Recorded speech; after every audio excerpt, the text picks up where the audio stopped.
Jinigo Maruwa Kaka Kiramilana. Usawa na mama kujipanga.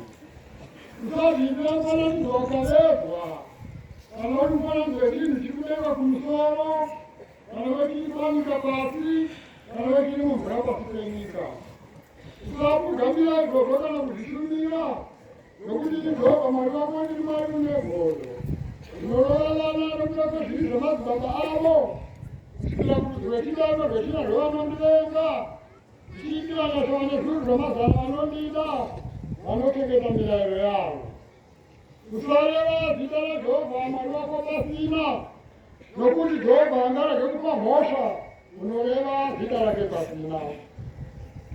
Rangalia zala sabata kutumisha ngetelile sene. Ubatema zomata na atuije mabasako ose. Ati zala chinome. Sabata la Jehova Maruwa. Usatongo watama basanaro. Iwe. Kana manako mana wako. Kana manapigana wako. Kana mrenda wako. Kana mrenda watu wako. Kana vituo wako. Kana mweli wako. Nikuwa maso wako. Nukuni na masoma tanatu. Yehova wakati ninganya pasi. Nekumba. Yezo zimura timako. Kaka zorongu kwa yashimo.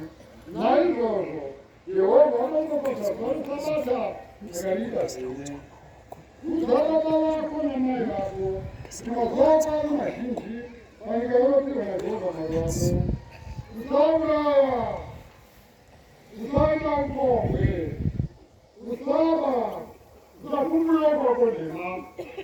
Usatima mbaya kwako. Usatima mkazo kwako. Wana mwana wake. Wana mwana watu wake. Wana ngome yake. Wana ngongolo yake. Wana chimwe choko kwako. Usaura.